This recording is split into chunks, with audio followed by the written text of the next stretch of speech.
Good morning யாமிகோம். இன்றைக்கி பார்த்துட்ருக்குது ஒரு variety ரைஸுங்க. ஆமாம், இது எக் ரைஸ். இன்றைக்கி காலையில் எக் ரைஸ் பசங்களுக்காக கிளறணும். ஸோ அதோட ரெசிபி இது. எக் ரைஸுக்காக ஒரு 3 எக்கு எடுத்துக்கிறேன் நான்.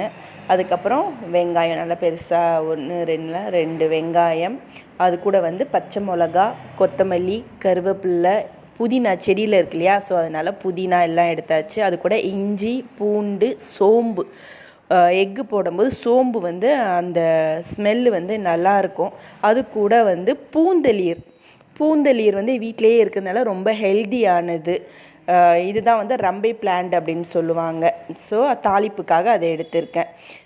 இஞ்சி, பூண்டு, சோம்பெல்லாம் அரைச்சதுக்கப்புறமா ஒரு கடாயில் எண்ணெய் போட்டு கடுகு, கருவேப்பிலை போட்டு தாளித்ததுக்கப்புறமா வெங்காயம் போட்டு அது கூட பூந்தளிர் போட்டிருக்கேன். கொத்தமல்லி, கருவேப்பிலை எல்லாம் போட்டு 3 எக்கையும் உடச்சி ஊற்றி அது கூட மஞ்சத்தூள், உப்பு போட்டு நல்லா எண்ணெய் பிரிஞ்சு வர்ற அளவுக்கு நல்லா அதை சாட்டே பண்ணுங்கள்.